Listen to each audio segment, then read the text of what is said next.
all we can do is sit and wait. 7th of November 2021. 4 weeks until Paris. It'll be my second visit this year, and yet it'll be my first whereby I have no actual reason to be there, aside from a relaxing break for a couple of nights with my scholastic girlfriend. My Masters is now finished despite not having my result, and so the waiting is still apparent. There's nothing I can do at this stage except wait and not worry, which is exactly what I'm doing, although I'm also starting to gather thoughts as to my next steps. I know I have to attempt to create something with what I already have written down in this and the previous book, as well as forge ahead with the actual book of Paris. My novel has started and sits there taunting me. I've still not fully recovered from the marathon last month, although running has started again, albeit very slowly. I've yet to unpack for my week in Ibiza, and my room is now feeling very claustrophobic. That's one of the reasons I've popped out now to write. I've been doing a bit of research recently to try and find a nice decent cafe that I can simply use as a base camp. I've not succeeded really. Where I have succeeded is getting contact lenses to use for when I play rugby matches. Never a good idea to play when you've been dancing until 1 AM the night before and have coaching the following day on a Sunday. But Saturday saw me doing just that. Dosed up on paracetamol for a week, I've now got lower back pain and a slight headache. I've no idea whether it's from the cold weather, the head cold, the rugby, or the overdose of tablets. Still, I'm sat in Bella's coffee shop in Barkingside with a latte and a slice of strawberry jam Swiss roll. It's no Costa, but to be honest, I'm very pleased with this place already. Decent coffee, I'm no expert, but nice cakes and, new staff aside, very competent and welcoming staff. I've paid cash as I'm unsure of the minimum transaction for my card, but it's no biggie. My 2-seat table is pretty much central to the shop, and despite being very much open and susceptible, it allows me the opportunity to see what's happening at the front of the shop, whilst having the white noise of activity behind me.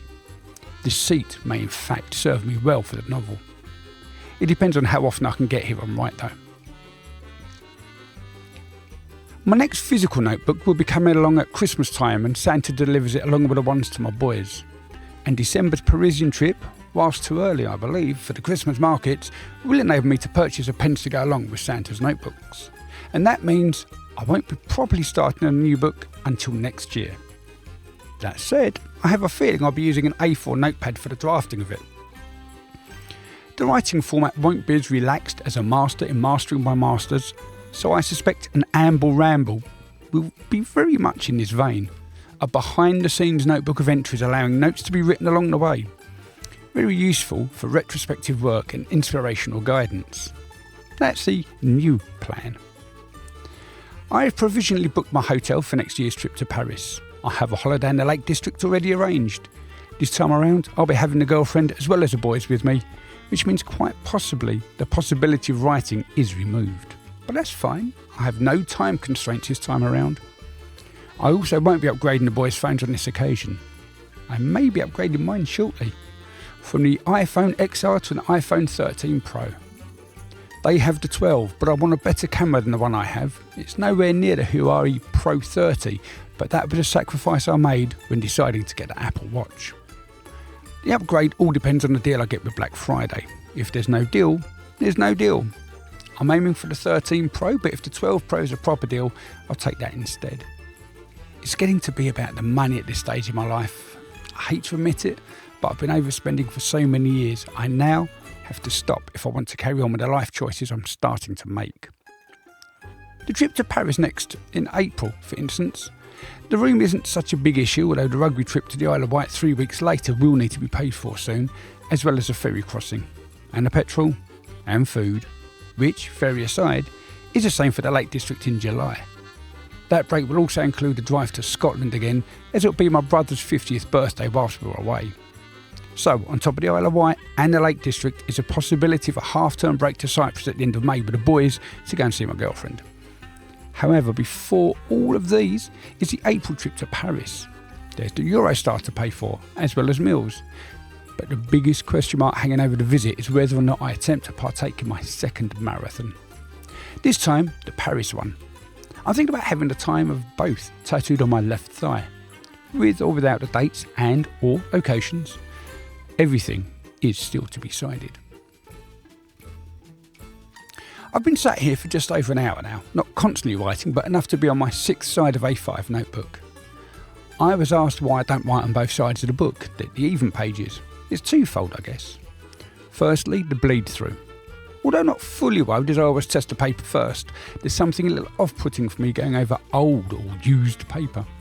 That's one reason I rarely start reusing old notebooks, which is silly as I've so many with only a handful or 2 pages used. At some point, I'm sure I'll go back to them. For the time being, I'm happy with these not on the high street and so they made notebooks that Santa has a contract with. Another reason for not using the other side of the page is for when I occasionally decide to make notes. There are no margins in these books, so I simply grab my pencil and jot down notes, in line with where I need to make the point. And it works, so long as I read over them again. This coffee shop on the corner of Barkingside High Street in Waverley Gardens has gentle background music playing with a sports channel silently showing football. This place certainly has grown on me in the last hour. They have a couple of sofas which are to be used by a group of 4, and there are 2 tables like this. On a quiet afternoon, such as today, I'd use those to sit quietly, and then I'd take and read my many books lined up on my Kindle or sink tirelessly on my IKEA Billy bookcases at home, but one at a time. I certainly need to read more now. These contact lenses should help, although the idea of my current or old frames updated to my new prescription, things will be clearer for me. I have a few non-fiction books as well as creative non-fictions that I must make time for. And yet, I still need to keep writing, posting to the blog, keep Instagram topped up, unpack my clean clothes from Ibiza and put away my laundry. And on top of the possibility of rugby training and marathon preparation, it appears finishing the Masters has left me with even less spare time than before.